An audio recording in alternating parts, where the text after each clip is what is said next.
(2023년 1월 21일) 이정훈입니다. 자통 간첩단 사건을 계속 분석하겠습니다. 그들이 했던 거는 대한민국의 돈으로 대한민국을 뒤집는 적지 공작이었습니다. 적지에서 적의 돈으로 적을 뒤집는 공작을 하려고 했던 겁니다. 해왔던 겁니다.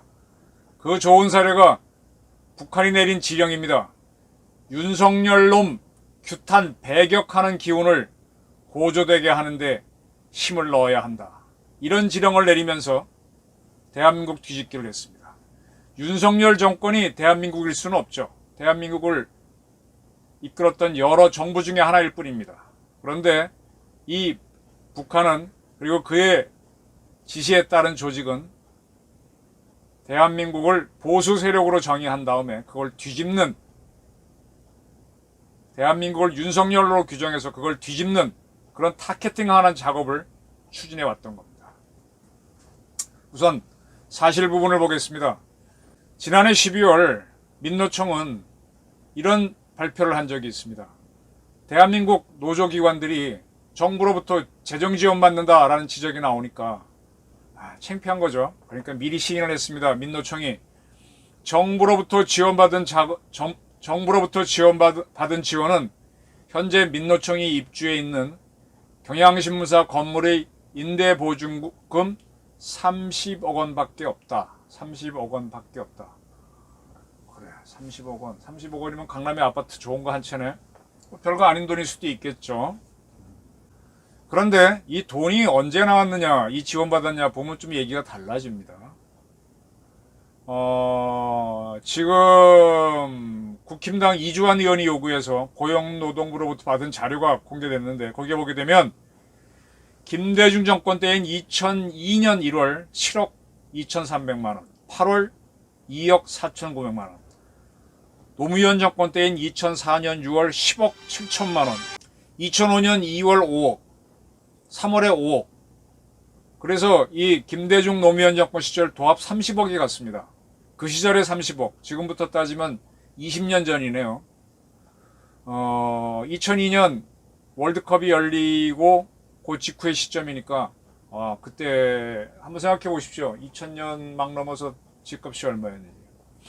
근데 그때도 보게 되면은 민노총이 건물 부입비, 건립비, 임차료 등에 대해 지원을 요청해서 정부가 지원한 걸로 되어 있습니다.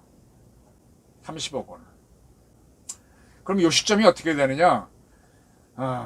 민노총은 원래 우리나라에서는 한국노총이 대표적인 노조기관으로 있었죠. 95년에 출범합니다. 이 대한민국의 좌파는 전부 다 김영삼 정권 때 만들어지는 특징이 있어요. 하여간 김영삼은 좌파의 숙주였습니다. 보수의 탈을 쓰고 좌파가 마음대로 클 수 있도록, 그리고 광주를 좌파가 갖고 호남을 인질로 삼을 수 있도록, 광주 5.18 특별법을 만든 사람도 그 사람이고, 그리고 운동권 출신들이 이 정치에 들어올 수 있도록 젊은 피 수혈한다고 해서 주사파를 받아줬던 것도 김영삼입니다. 김인상 정권 때 민노총을 합법화합니다. 95년에 출범하는데 민노총 합법화는 99년도입니다. 이게 김영삼 정부 때 계속 밀리다가 IMF를 겪으면서 무너지죠. 그리고 98년에 김대중 정부가 출범하는데 99년에 합법화가 됩니다. 이렇게 합법화를 시켜준 거는 이제 김영삼 정권은 끝났고 김대중 정권이 이렇게 선물을 주고, 그 뒤를 이어서 노무현 정권이 선물을 주면서 민노총은 한노총을 넘어가는 강력한 노조기관이 된 겁니다. 그리고 대기업, 특히 현대 자동차, 현대 중공업처럼 이 근로자가 매우 많은 데에서 또 봉급도 굉장히 많이 받죠. 그런 데가 냉원으로 들어오면서 굉장히 많은 돈을 냉원비로 받게 됩니다. 이 30억을 갖고 어떻게 쓰고 있는가 하면은 경향신문사로 옮겨오죠. 옮겨오면서 청년맹 사무실 비용으로 18억 5천, 그 다음에 사무금융연맹, 금속노조 등도 거기 들어와 있는데 그들을 위해서 7억, 서비스연맹, 화학섬유연맹 등을 위해서도 4억 이상 등을 쓰면서 잘 써왔던 겁니다. 근데 저는 이걸 압니다. 그때 운동권 세력들이 그때만 해도 좀 순수했죠. 그리고 그들은 그들이 그때 한참 그 혁명이니 뭐니 할 때 한국 혁명을 이야기할 때 자생적 혁명을 해야 된다. 왜냐하면은 미제의 식민지는 대한민국을 해방시키기 위해서 혁명을 하는데 우리가 외세나 외부의 지원을 받으면 혁명이 아니다라고 해서 이 정권으로부터 특히 보조금을 받는 것에 대해서 상당히 엄격한 자세를 보이는 친구들이 많았습니다. 근데 이 돈을 받습니다. 민노총이. 근데 이걸 할 때 논쟁이 붙었습니다. 정부 보조금을 받으면 독자성이나 자주성, 선명성이 훼손된다라는 의견이 있었습니다. 그러나 임시대의원회를 여니까 아주 피해갑니다. 투명성이 보장된다면 임대료에 한해 국가 보조를 받자. 야, 투명성이 보장된다면. 근데 투명성 보장에 대해서 자기들이 언제 검증을 하나요? 안 하지요. 네, 됐다고 해서 지금까지 무려 20년을 잘 타먹고 있는 겁니다. 그때 참석 대의원 487명 가운데 70%에 가까운 340명이 이 돈 받자고 해서 이렇게 왔던 겁니다. 이뿐만이 아닙니다. 민노총은 각 지역에 지역본부를 두고 있는데 그 지역본부들이 그 지역 자치단체가 마련해준 근로자복지관에 사무실을 두고 있습니다. 그 사무실을 무상으로 사용하고 오히려 그 사무실을 사용하기 때문에 그 각 지역 자치단체로부터 집기 구입비 등을 오히려 지원받습니다.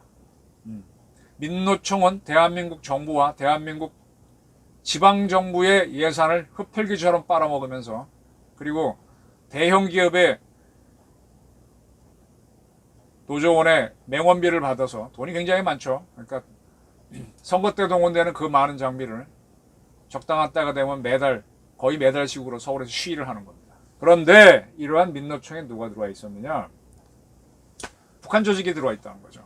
지금 뭐 광주에서 한 민노총 간부가 압수수색 받게 되니까 도주한 것도 그렇고. 자, 이번에 월간조선이 그 제주의 자통의 외곽단체인 제주자통의 외곽단체는 한기래가 북한으로 받은 지령문을 입수해서 공개했습니다. 여기에 이런 내용이 있어요.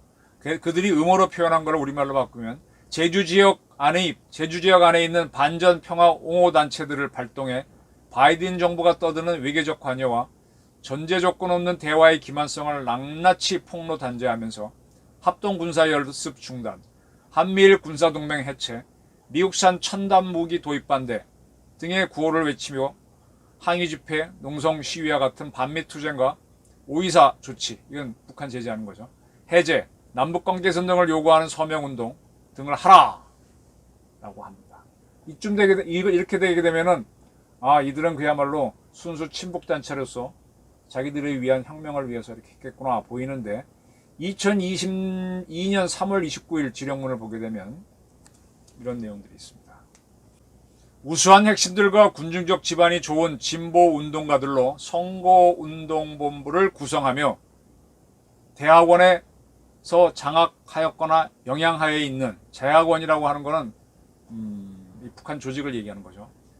이 영향하에 있는 민주노총 4.3통일위원회, 민주노총 4.3통일위원회와 민주 일반노조연맹 제주본부, 학교 비정규직 노조 제주지부, 건설노조 제주지부를 비롯한 노조단체들과 전농, 전국 농민단체한테, 전농 제주도연맹, 전연홍 여자농민, 제주도연합, 서귀포 시민연대와 같은 각계층 진보운동 단체들을 발동해 진보당 후보들을 밀어주기 위한 다양한 형태의 지지선언운동을 벌여나가는 것이 좋을 것입니다. 그리고 민노총 뭐 어쩌고 동원해서 뭐 반미 투쟁을 하라 이렇게 나옵니다. 그럼 이게 뭐냐? 민노총이 이 북한 공작 조직이 국내에 만든 자통의 산하처럼 움직였다는 얘기입니다. 근데 그렇다면 돈을 주면서 움직이게 해야 되는데 민노총은 정부 돈을 받아서 움직이고 또 대기업 노조의 돈을 받아서 움직입니다. 돈이 차고 넘치는 거죠. 그리고 이들이 뭘 떠드느냐? 토착 외구라든지 4대주의 친미 정책을 비난합니다. 22년 4월 19자 지령문은 이래요.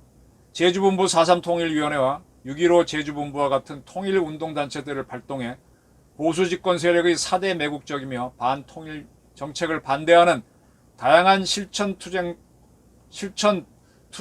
광범위하게 조직 전개하는 것과 함께 북친 전쟁 연습의 철회와 미군기지 철폐, 북남선언 이행을 내들고 지역에서 다양한 형태의 대중투쟁을 전개해 윤석열 놈을 규탄 배격하는 사회적 기운이 지속적으로 고조되게 하는 데 힘을 넣어야 합니다. 이 시점이 어떻게 되나요? 윤석열 후보가 대통령이 막 취임한 직후죠. 이게 문재인 정권 때는 문재인 정권을 뒤집으라고는 잘 안 옵니다. 안 옵니다. 이재명이 됐어도 안 올 겁니다. 그런데 보수적인 사람만 되면은 그 대한민국을 뒤집으라. 그런 지령들이 떨어집니다. 이렇게 움직이려면 누가 앞장서느냐? 민노총이 앞장서는 거예요. 근데 민노총은 누구 돈으로 움직이냐? 대한민국 돈으로 움직이고 있습니다. 아니, 대한민국에 세금을 내는 대한민국 국민들이 대기업 노조원들인데 그분들이 내는 내건비하고 정부 지원금으로 하는 거죠.